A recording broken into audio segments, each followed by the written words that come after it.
défi des prochaines équipes qui vont venir et l'équipe de M. Piboli, je vous inviterai à avancer tranquillement parce que c'est vous qui allez poursuivre.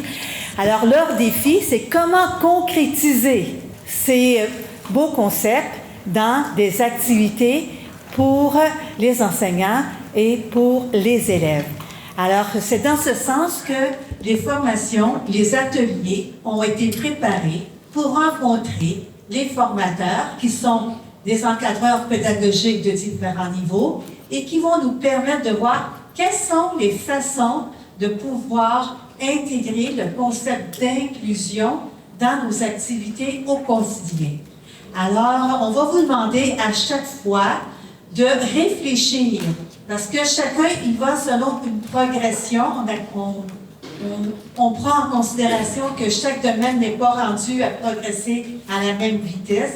Donc, on va vous demander à vous, chers participants et participantes, de nous donner des idées de comment, à partir du domaine qui est discuté, comme là, ça va être l'éthique, comment, à travers l'éthique, vous pouvez faciliter l'intégration de tous les élèves pour qu'ils aient accès à une technologie qui les aide dans la réussite de leur apprentissage. Alors, M. Piboli, votre équipe, je vous demanderai de vous avancer pour pouvoir commencer tout de suite votre présentation. M. Iramin, M. Goutia et M. Devaux sont là.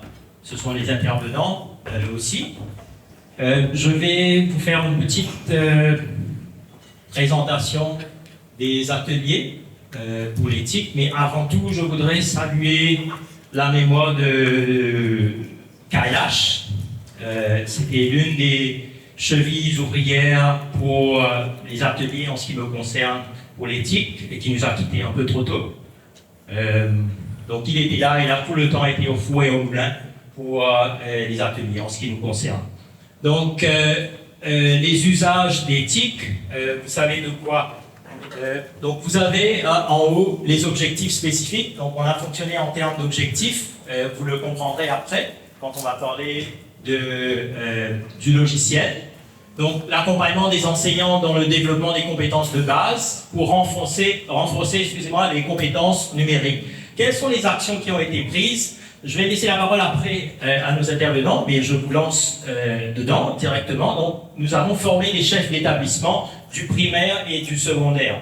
Je revois certains visages ici, je sais que vous avez été de la partie. Donc, la formation s'est faite au Codan Art Center. On a passé du bon temps pour ceux qui se souviennent de ça. Mais on a appris aussi beaucoup de choses avec Abdou, qui était là avec nous. Après cette formation et avant les sessions de dissémination, on a eu une session de remise à niveau en février 2024. Donc, il faut savoir que la formation s'est faite en août 2023. Si vous vous rappelez, vaguement. Donc, parce que c'était un peu vague, en février, on a eu une session de remise à niveau avec certaines personnes ressources. Et après, nous avons eu les sessions de dissémination, surtout pour le secondaire, parce que pour le primaire, on parle beaucoup de PLC, les communautés de pratique professionnelles, Professional Learning Communities. On verra après comment ça s'est passé à ce niveau-là. Donc les sessions de dissémination se sont faites en mai, juin et juillet 2024. Et après, les actions, donc ça c'est à venir, un protocole spécifique à observer, mais aussi un référentiel, peut-être répositoire des ressources produites. Nous avons tout plein de ressources, mais il faudrait que nous ayons un système, un lieu où héberger le tout. En ce qui s'agit de l'accompagnement des enseignants dans l'appropriation des applis disponibles dans les tablettes, les ordinateurs, pour renforcer la création et la réalisation de productions autonomes, c'est un objectif. Donc nous avons eu recours à des ressources, à des supports. Donc LogiQuiz, comme on le disait hier, certains l'ont tatoué sur leur avant-bras. C'est un logiciel, il est gratuit. Tout le monde peut y avoir accès. Il y a 41 ou 43 fonctionnalités. 54 maintenant, fonctionnalités. Donc, il est vraiment inclusif, mais il faudrait savoir l'utiliser. Donc, c'est pour ça que nous avons eu les ateliers. Nous étions allés sur OBS pour produire des vidéos, mais comme on se disait, il faut absolument contextualiser, les gens qui étaient là n'aimaient pas trop les fonctionnalités d'OBS, donc nous sommes allés sur PowerPoint, qui a les mêmes fonctionnalités en termes de production de vidéos par les profs.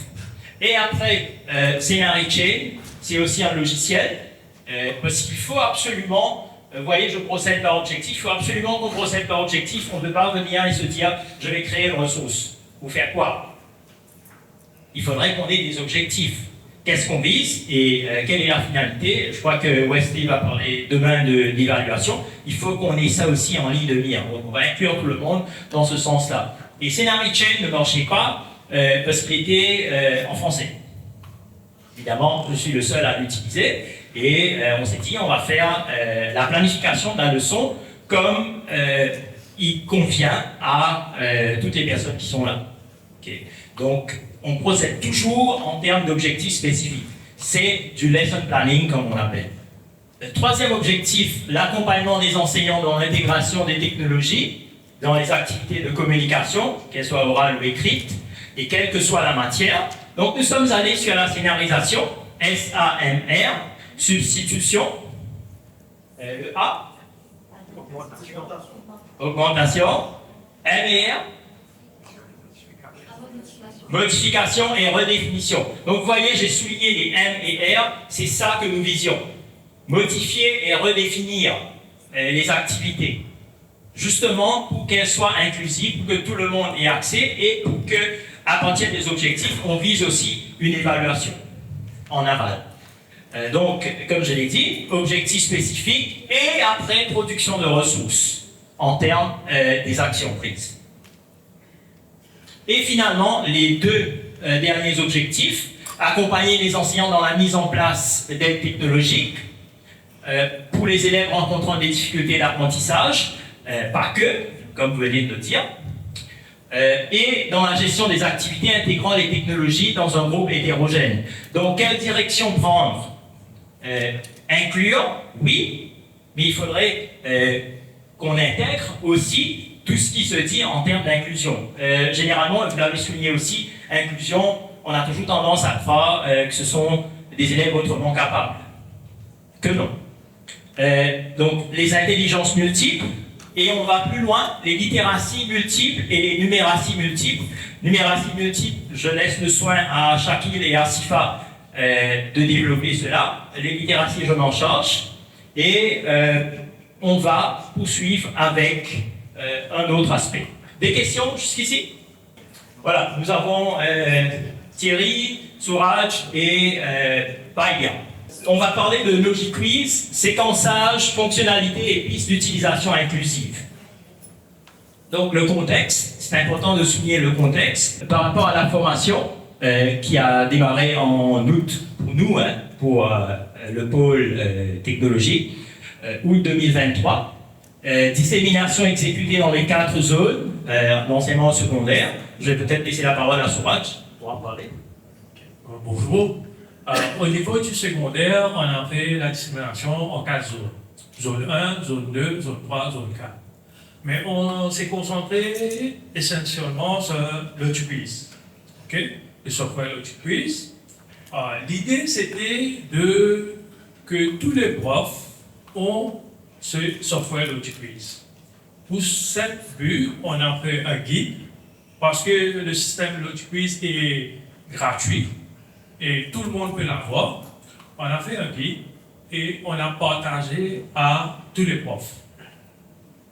Merci aux chefs d'établissement qui ont joué le jeu en partageant tout le software Logic-Quiz à tous les profs.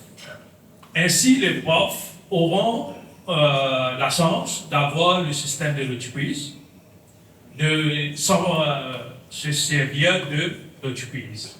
OK? Pour la secondaire, moi, le chemin que j'ai pris, c'est peut-être parce que j'ai eu une formation avec M. Fideli aussi sur la classe inversée. Et moi, je suis un fan de la classe inversée Flip Classroom. OK? Ce qu'on a fait, on s'est servi du Knowledge Quiz pour avoir le acquis, prior knowledge. OK? Avoir de façon que les profs s'en servent du Knowledge Quiz pour avoir ce prior knowledge. Et il y avait le self-assessment, auto-évaluation. Le Knowledge Quiz peut permettre cette auto-évaluation. Et comme ça, pour que les élèves viennent en classe, il y a cette, maintenant parler d'égalité d'acquis. OK? Tous les élèves n'ont pas la même égalité d'acquis pour venir en classe. Et comme ça, on peut leur permettre d'avoir un niveau avant de commencer la classe. OK? C'était ça l'idée d'avoir. Et on va, le ministère va venir avec le Google Classroom et ça va intégrer le Google Classroom. Là, le but de Google Classroom, c'est basé sur la classe inversée, le Flip Classroom, où on va permettre aux élèves d'avoir des acquis avant de venir en classe et de niveler cette inégalité d'acquis. Okay? Oui. Si on prend un exemple de travel and tourism, OK? OK. Et le prof va enseigner comment dans les hôtels, comment ça se passe, le service, mais il y a des élèves qui n'ont jamais vu une visite à un hôtel. Alors, cet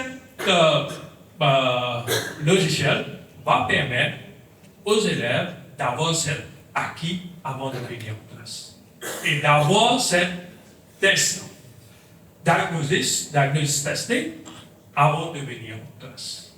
Et puis, une autre façon de servir cette logic quiz, je ne crois pas, on va mettre après, de formative assessment.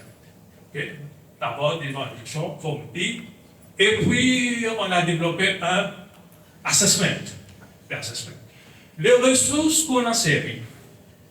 On s'est dit, OK, on va servir des ressources pour le quiz. Qu'est-ce qu'on va se servir pour faire le quiz? Alors, on a un curriculum, on a un syllabus, on a un assessment objectif.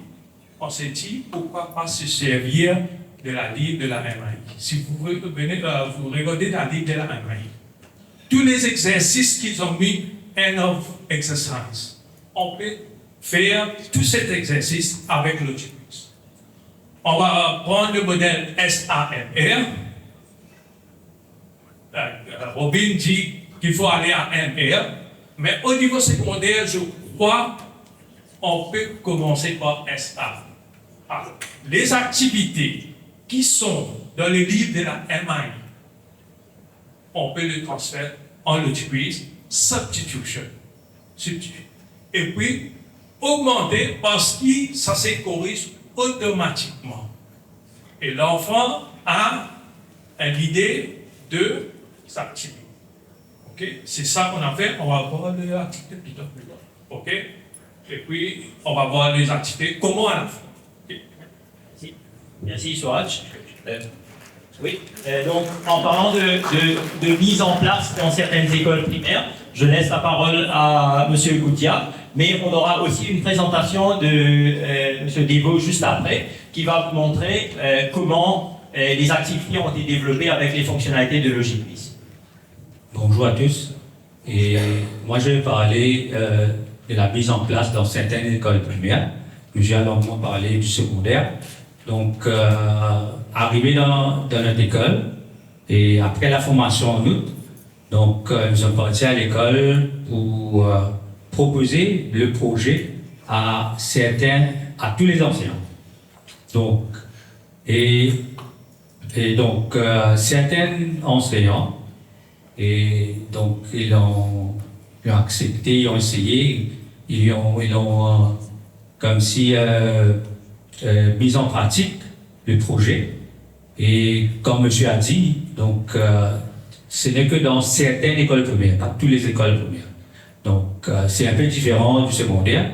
Donc je pense que, et en premier lieu, donc on peut avoir la formation des enseignants et surtout les enseignants d'informatique à CPSO du primaire. Et comme ça, ces enseignants peuvent aider les autres en ce qui concerne l'informatique et comment préparer le plan de travail et le quiz, donc les ressources.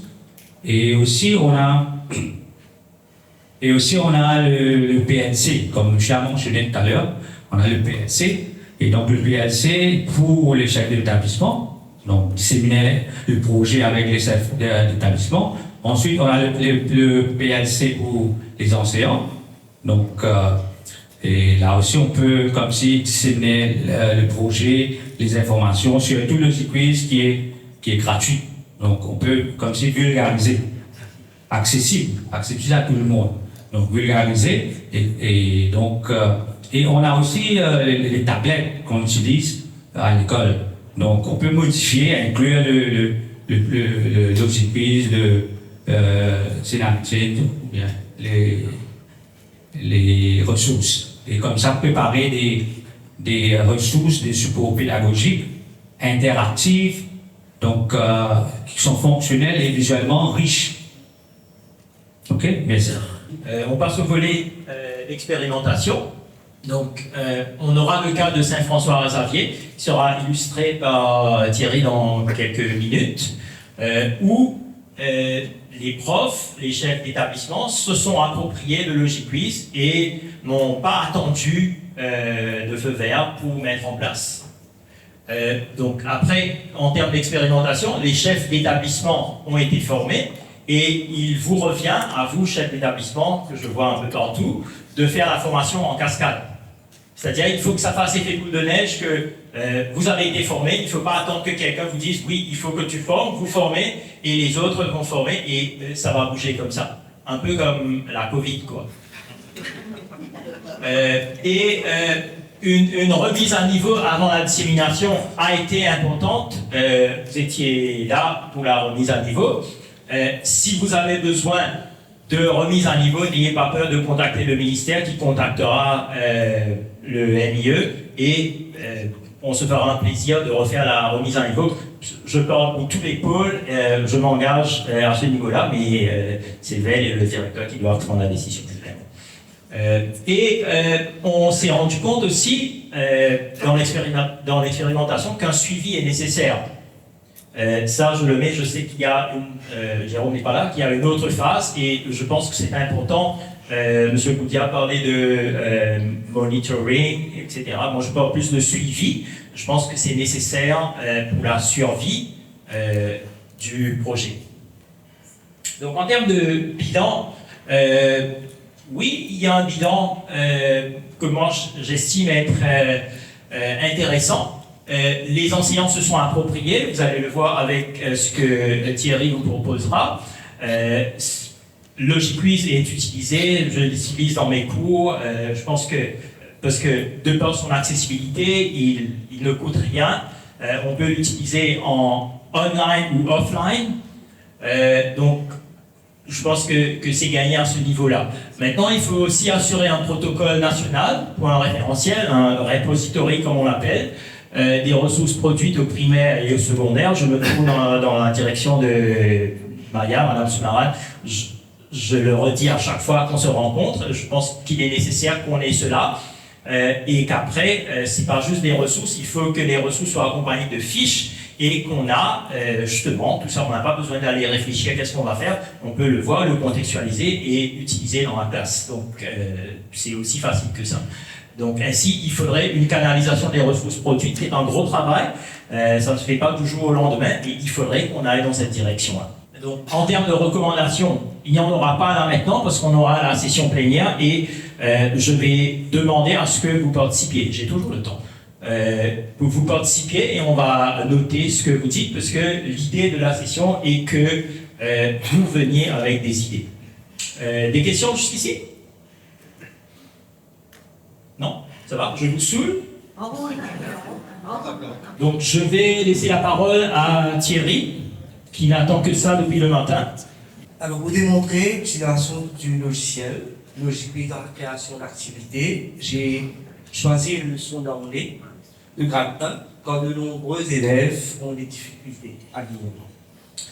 Le thème de la leçon est Food and Delicious Food, avec 6 fruits proposés dans le manuel des élèves. Là, nous avons les objectifs. Alors, pour nous, le but est que les enfants puissent dire, lire et écrire correctement les noms des fruits en anglais. Alors, j'ai pris en anglais parce qu'en français, quand l'enfant voit une banane, en créole, on dit banane même. C'est facile, mais en anglais, c'est beaucoup plus difficile pour lui. Pour notre première activité, carte flash avec audio, les élèves cliquent sur les cartes représentant les fruits et entendent la prononciation correcte.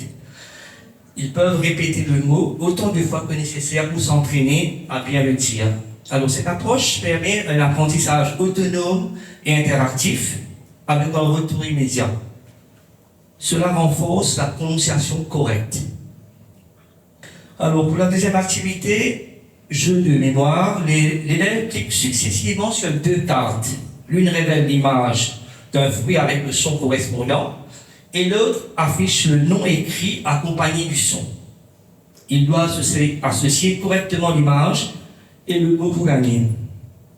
Alors, cette approche permet de développer la mémoire visuelle et auditive des élèves, tout en renforçant leur capacité à associer des images à des mots écrits.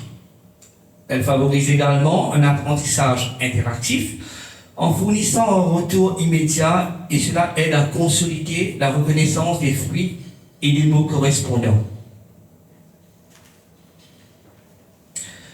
Pour l'activité jeu d'appariement, l'élève fait glisser l'image du fruit sur le mot correspondant, mais cette fois-ci, il n'a pas de son.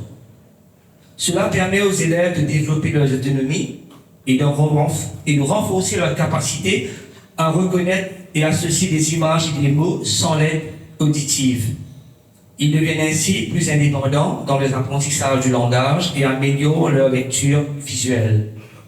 Pour l'activité marque le mot, l'élève doit cliquer sur le nom correct du fruit parmi une liste de noms de fruits proposés. Cela permet de renforcer la reconnaissance des mots écrits et d'améliorer la rapidité de lecture, tout en aidant les élèves à se concentrer sur l'identification précise des noms des fruits. Pour l'activité grille de mots, les élèves doivent rechercher le nom du fruit dans une grille et le surligner. Cette fois, il n'y a même pas d'image du fruit pour les aider. Cela permet de renforcer la reconnaissance des mots de manière autonome en se basant uniquement sur la mémoire et la connaissance des noms des fruits sans aucun indice visuel. Et finalement, l'activité écrire les noms de différents fruits. Cette activité est similaire à une dictée où les élèves doivent se rappeler du nom du fruit et l'écrire eux-mêmes. Cela permet de renforcer la mémorisation de l'orthographe des mots, tout en encourageant un apprentissage actif et autonome. Alors, les activités de Logic Quiz répondent à différents styles d'apprentissage et intègrent diverses théories pédagogiques. Elles s'adaptent aussi bien aux enfants en difficulté qu'aux apprenants avancés. Elles peuvent être utilisées en présentiel ou en distanciel, notamment lors d'intempéries qui deviennent de plus en plus fréquents de nos jours, ainsi que lors des pandémies. Pour en savoir plus sur les activités créées avec Logic Quiz, je vous invite à visiter le site web de mon école en utilisant l'adresse et les identifier en fichier. Moi, ce que j'ai fait, je n'ai pas mis les activités sur Logic Quiz pour considérer qu'on met ça sur le Logic Quiz, c'est que la personne qui a le soufflet qui peut s'en servir. Moi, j'ai mis ça carrément sur Moodle. On peut partager, même les enfants peuvent retourner chez eux et travailler. Okay? Alors, le premier, c'est ça dont je vous parlais. Si vous cliquez dessus, on a le son. Je ne crois pas qu'on ait le son. L'enfant peut entendre le son, le mot, comment ça se prononce, etc. Et refaire autant de fois qu'il veut pour apprendre les mots. Ok? On passe deuxième activité, s'il n'y a pas le son.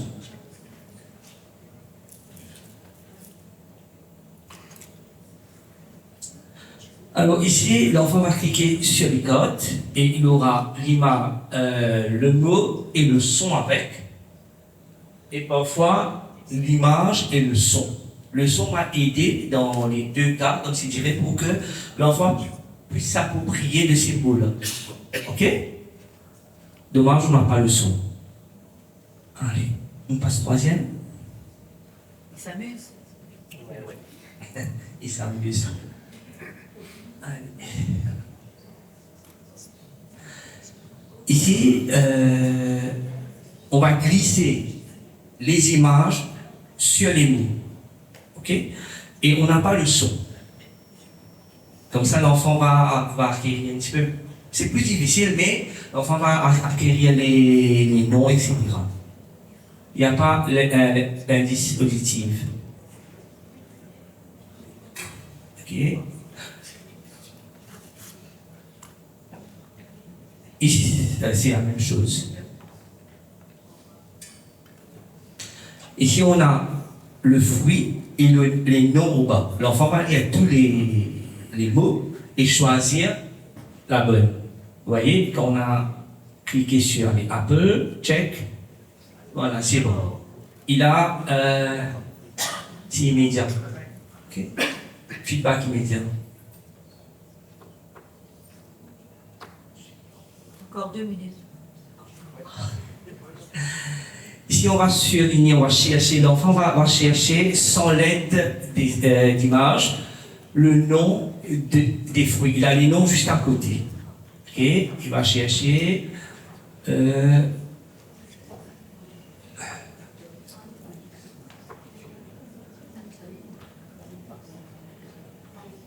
On n'a pas eu. Apple.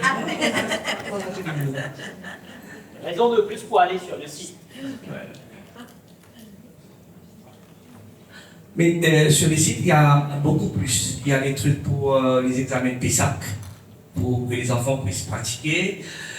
Ça, c'est pour écrire. Ça, c'est la dictée. Ok? Il y a aussi des visites virtuelles où l'enfant, si on ne peut pas l'emmener en excursion, il peut visiter l'endroit et dessus, il y a les explications, il y a les questions, etc. Dessus, on a aussi des vidéos interactives comme l'histoire d'Alice où l'enfant va écouter l'histoire et à chaque fois, la vidéo va s'arrêter, va poser une question. Si l'enfant arrive à répondre, la vidéo continue. Sinon, ça ne continue pas. Ça peut retourner en arrière pour que l'enfant puisse réécouter l'histoire. Il y a beaucoup d'activités si cela vous intéresse. Ok? Merci. Merci Thierry. On va juste faire un petit exemple de l'Audi Quiz avec Souraj et après on va aller vers la session plénière. Il n'y a pas de son, mais c'est une vidéo qui montre la pollution. La première chose, on va dire le sujet, c'est l'économie. Quel topic est-ce que l'enfant peut réduire le topic à la vidéo?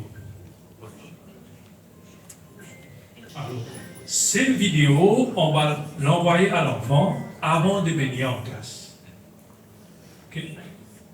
Alors, l'enfant va voir toutes ces vidéos et va relier le vidéo à le topic qu'on va faire en classe. Il va s'auto-évaluer. Il y a auto-évaluation. Mais il n'y a pas une fonctionnalité qu'on a servi, c'est seul qu'on peut arrêter la vidéo et poser des questions. On a, mais on n'a pas servi. On n'a pas servi. Okay? On peut arrêter la vidéo et il y aura une question. L'enfant va répondre aux questions et puis la vidéo va s'en. Bon, l'idée ici, c'est que vous ayez accès à ce qu'il y a en termes de fonctionnalité sur Logic Quiz. Souraj est en train de chercher à la dernière minute une activité. Il nous a préparé un tour, je crois. Thierry, je crois, avait dit, pour partager dans ce service de Google Platform, nous, on a mis les activités en ligne. On a mis les activités en ligne et si vous pouvez permettre, scanner ce QR code, vous aurez l'activité. Si vous pouvez. Scanner le QR code. OK? Alors, c'est substitution, augmentation. OK? Au lieu l'enfant faire une activité dans les livres, il peut le faire à travers le quiz et il y a l'augmentation en termes de feedback et auto-évaluation. OK? On a décidé, mais pour ça, il n'y a pas de plateforme. Non, pas encore. Le plateforme n'est pas. On n'a pas de plateforme. Nous, on s'est servi de la digitale pour mettre des activités en ligne et les partager par les groupes. OK? Ou on peut les mettre dans les groupes. Merci. Donc, vous pouvez, je vois que tout le monde est sur son portable en train de jouer. Vous imaginez, si vous vous êtes intéressé, à quel point les élèves le seront. On va mettre fin à cette partie-ci pour aller vers la session plénière. Donc, la session plénière, je voudrais avoir votre attention. Comment rendre les ressources plus inclusives?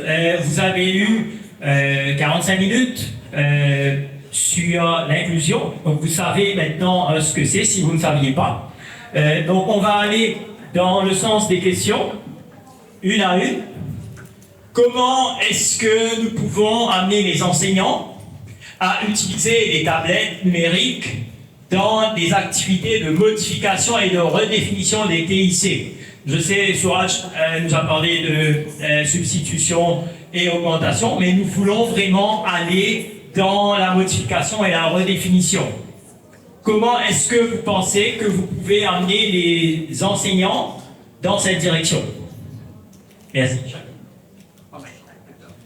Réfléchissez, pensez-y. Je vais vous passer je vais passer toutes les questions et après on pourra avoir des retours de la salle. Deuxième pôle, de quelle façon est-ce que les élèves pourraient utiliser des aides technologiques pour favoriser leur apprentissage? De quelle façon est-ce qu'ils pourraient utiliser tout ce dont on a parlé pour favoriser leur apprentissage? Troisième axe ou pôle, si vous voulez, quels sont les scénarios pédagogiques qu'il serait possible de mettre en place au primaire, au secondaire? Et quels sont les freins à cette mise en place des scénarios pédagogiques? Donc en termes d'objectifs, de mettre en place des objectifs. Qu'est-ce qu'on peut viser? Et finalement, quelles sont les stratégies de gestion de classe qui pourraient permettre des conditions propices à l'apprentissage pour tous les élèves? Donc comment est-ce qu'on peut gérer? Peut-être certains vont me dire LMS, etc. Mais je vous laisse réfléchir. Les questions sont là et on veut des retours de la salle puisque c'est de ça qu'il s'agit. Une journée de restitution. Sinon, vous allez m'entendre parler. Je vais redire ce que j'ai déjà dit. Je voudrais dire quelque chose sur le numéro 2. Alors, souvent des fois, on a des profs à l'école qui me disent « Bon, madame, les élèves ne sont pas vraiment intéressés avec les livres. » Ils me disent « Qu'est-ce qu'on peut faire de plus intéressant ?»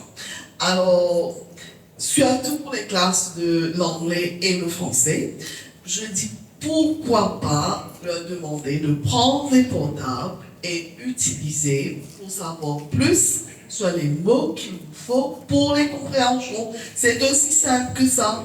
Au lieu de se cantonner avec le livre, vous savez, les matériels scolaires, surtout le texte, on dit. Et quelquefois, quand j'ai demandé le feedback, on m'a dit « Oui, madame, ça marche. » On a commencé au moins. Ben, je crois que c'est un bon début. C'est pas facile pour tout le monde, parce que contrôler comme si tout le monde avec leur portable en classe, c'est un michou, mais au moins on peut commencer quelque part. Et moi je crois que c'est ce petit exercice de vocabulaire relié à la compréhension, ça peut être un très bon début. Merci.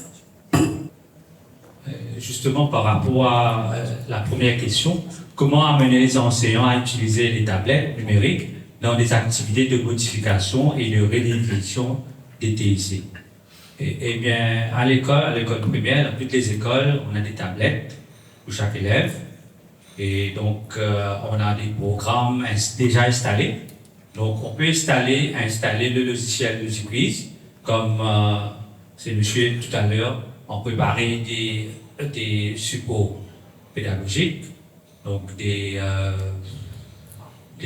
programmes, quoi. Donc, déjà installés donc, dans les tablettes, et comme ça, les élèves, les enseignants, les élèves auront accès à ce logiciel qui est gratuit. C'est beau, mais je voudrais bien savoir parce que c'est pas sur le Play Store. Donc d'abord, il faut nous informer de comment downloader le Logicus avant d'aller de l'avant. Justement, monsieur va C'est simple. En fait, quand on a commencé les sessions de formation et de dissémination, le logiciel a été circulé par une clé. Donc, elle a été donnée à quelqu'un. Donc, c'est le travail, comme je l'ai dit un peu, c'est une mauvaise image, hein, une mauvaise allégorie, un mauvais exemple. J'avais parlé de Covid. C'est un peu comme ça. Donc, j'ai donné la Covid à M. Goudia, c'est à lui de vous passer la Covid. Donc, il a le logiciel, mais c'est en ligne. Vous allez sur ladigital.dev, vous avez accès à ladigital.dev, L-A-D-I-G-I-T-A-L-E, ladigital.dev, D-E-V. Il y a beaucoup de ressources, en fait, beaucoup de logiciels libres et gratuits que vous pouvez utiliser. Vous voulez faire un mind mapping, il y a les ressources. Je pourrais le mettre pendant que s'il y a des gens qui parlent. Oui, Soura, je veux parler. Au niveau secondaire, on a fait un guide qui vous montre comment aller sur la plateforme, comment download, comment installer, tout. On a fait un guide. On peut partager le guide si vous voulez au niveau de Chaque zone, oui. nous avons un PSI au niveau de chaque zone. Donc, si la PSI était au courant, elle nous envoie par mail. À ce moment-là, tous les maîtres d'école auraient été au courant. Et de là, on pourra procéder en disant, en contactant M. Goudet, etc. Ok, on va partager le guide. Merci. Mais ça, on a fait au niveau secondaire, pas au Si je peux me permettre de jeter un pavé dans la mort, c'est ma spécialité. C'est ce que je disais un peu plus tôt, on a eu des sessions pour le secondaire, mais c'est un peu plus hermétique pour le primaire. Je n'ai pas accès, je sais qu'il y a des PLC, mais qui s'en occupent? Peut-être que, je ne sais pas si ce sont les chefs d'établissement, donc à ce moment-là, ce sera beaucoup plus souple dans la transmission. Je suppose que les PLC, il y en a combien? Je n'ai aucune idée. Chaque zone a sa PLC, ce serait beaucoup plus pratique. Mais vous voyez là, c'est en ligne, vous voyez, Logicquiz, vous voulez découvrir, vous cliquez sur découvrir, vous voulez télécharger, vous téléchargez, et ça va aller dans la direction d'un Mac Windows. Oui, allez-y. Oui. Bonjour, je me présente, je suis Madame Chittel, directrice adjointe du primaire. Pour répondre à la question de Vida et aussi à votre question, je voudrais signaler qu'il existe déjà le PLC pour les maîtres d'école. Alors, quand on avait fait la première session d'utilisation d'éthique, il y avait beaucoup de maîtres d'école et la connaissance qui a été partagée pendant cette session, ils les ont déjà. Alors, c'est à eux de disséminer l'information. Il faut cascader l'information maintenant. C'est déjà en cours. Nous avons trois groupes de PLC pour les maîtres d'école par chaque zone. Et depuis l'année dernière, on a commencé PLC pour les enseignants. Ça fait déjà 1 an, mais chaque trimestre, on a 2 PLC pour les enseignants, 2 PLC pour les grades 1, 2, 3, les enseignants de grade 1, 2, 3, et aussi 2 PLC pour les 4, 5 et 6. Maintenant, comme dit le mot PLC, c'est une communauté de pratique, alors les enseignants eux-mêmes décident les thématiques. Mais cette fois-ci, on a proposé quelles sont les priorités des enseignants. Là, je vois que l'éthique est bien la priorité. Et je pense qu'on a déjà commencé dans certaines zones. Si les maîtres d'école qui sont présents ici peuvent me signaler que si on a déjà commencé avec cette thématique, mais je sais pour l'évaluation et aussi pour la discipline à l'école, on a déjà commencé. Mais je vous assure que certaines zones ont pris comme thématique the use of technology at school. Merci. Merci. On a déjà le projet IDLP à l'école primaire, de la grade 1 à la grade 6. Et le projet IDLP est ce que ces gens de la Maï, les personnes de la Maï ont préparé, c'est extraordinaire. Pour tous les topics qu'il y a en place, que ce soit en maths, que ce soit en anglais, que ce soit en français, SSI, l'histoire, histoire, et même pour les langues orientales. Ils ont préparé des devoirs, des exercices interactifs qui peuvent bénéficier à l'enfant, qui peuvent l'aider à améliorer, à progresser académiquement. Et voilà, quand on parle de l'implementation of technology, comment ça peut aider dans les classes, et voilà, c'est un exemple concret et qu'on est en train de s'enseigner déjà. C'est déjà là. Il faut juste qu'on encourage nos enseignants à le faire, à trouver du temps pour le faire, et il le faut. Et chaque enfant, je dois dire que chaque enfant a sa tablette, de la grade 1 à la grade 6. Alors, je suis Madame Panet, inspectrice des écoles primaires, et je voulais réagir à la première question. Donc, quand il s'agit de modification et de redéfinition d'éthique. Alors, moi, en regardant ces deux aspects, je pense à la transformation de ce qu'on appelle learning experience dans la classe.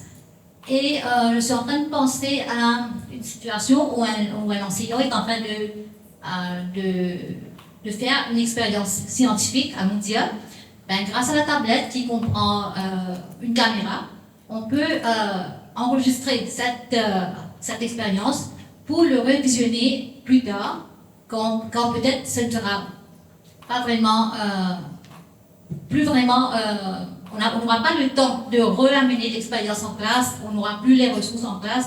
Donc peut-être à travers cette vidéo, on va pouvoir rappeler les aspects importants de la leçon. Alors également, il existe d'autres apports comme le sound recorder, voice recorder, qu'on peut utiliser pour faire des leçons sur la prononciation aussi. Donc je pense que au-delà du programme qui est installé dans la tablette, c'est-à-dire les jeux numériques, etc., je pense que on doit aussi former les enseignants à exploiter les autres logiciels qu'il y a dans la tablette et créer des ressources par eux-mêmes, surtout. Merci. Bon, alors merci beaucoup. Je pense que c'est toutes plein de bonnes idées. Alors on sait qu'il y a toujours une démarche d'appropriation par les enseignants. Il faut respecter cette démarche-là tout en leur donnant le soutien nécessaire pour qu'ils puissent avoir des succès. Parce que les enseignants, c'est comme les élèves, s'ils essaient une fois, ça ne marche pas, ils vont mettre de côté. Donc, c'est très important de pouvoir les soutenir et vos groupes vous permettent justement d'avoir ce soutien-là. Alors, je remercie beaucoup l'équipe de M. Piboli pour cette intéressante présentation.